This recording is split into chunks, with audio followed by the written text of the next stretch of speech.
जा गले कि फिर हंसी रात हो न हो,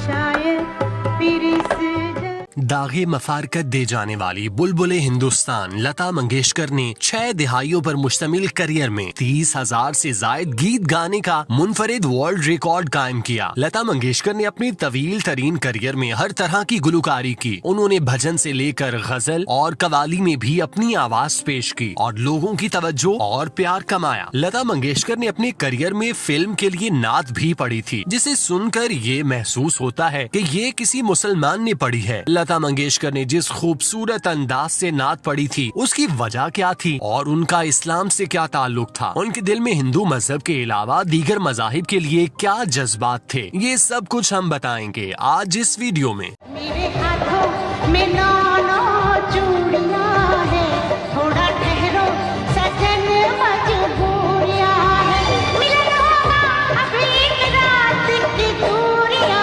हैं। 1960 में रिलीज होने वाली सुपरहिट फिल्म मुगले आजम ने भारतीय फिल्म इंडस्ट्री का चेहरा तब्दील कर दिया। उस फिल्म में अदाकारी, हिदायतकार, मंजर निगारी, रक्स, शायरी और गुलकारी के नए औजान मुरतब हुए, जिन पर चलते हुए कामयाब फिल्में बनाने का सिलसिला शुरू हुआ, जो अभी तक जारी व सारी है। उस फिल्म में दिलीप कुमार और मधुबाला पर कई लाजवाल गीत फिल्माए गए, जो फिल्मी तारीख में अमर हो गए और आज भी सुने जाते हैं। उस फिल्म के लिए गुलकारी के फराइज लता मंगेशकर ने अदा किए। उन्होंने प्यार किया तो डरना जैसा गीत अपनी आवाज की बदौलत लाजवाल कर दिया, जिसकी वजह से फिल्म ने तारीख साज कामयाबी हासिल की और रिकॉर्ड कायम किए, जिन्हें कई सालों तक कोई तोड़ न सका। मुगले आजम की कामयाबी में मजबूत कहानी और जानदार किरदार होने के साथ साथ उसके गीतों का भी अमल दखल था, जिसकी बदौलत फिल्म को 4 चांद लगे। उस फिल्म में लता मंगेशकर ने गुलकारी के साथ साथ पहली बार नात ख्वानी भी की, जिसकी तमाम शायरी अल्लाह के रसूल सल्लल्लाहु अलैहि वसल्लम की हमदो सना पर मुश्तमिल थी। अब चूंकि लता उस वक्त इंडस्ट्री की मकबूल तरीन गुलकारा थीं, इसलिए उन्हें ये नात पढ़ने की जिम्मेदारी दी गई, जिसे उन्होंने शानदार तरीके से अदा करते हुए नात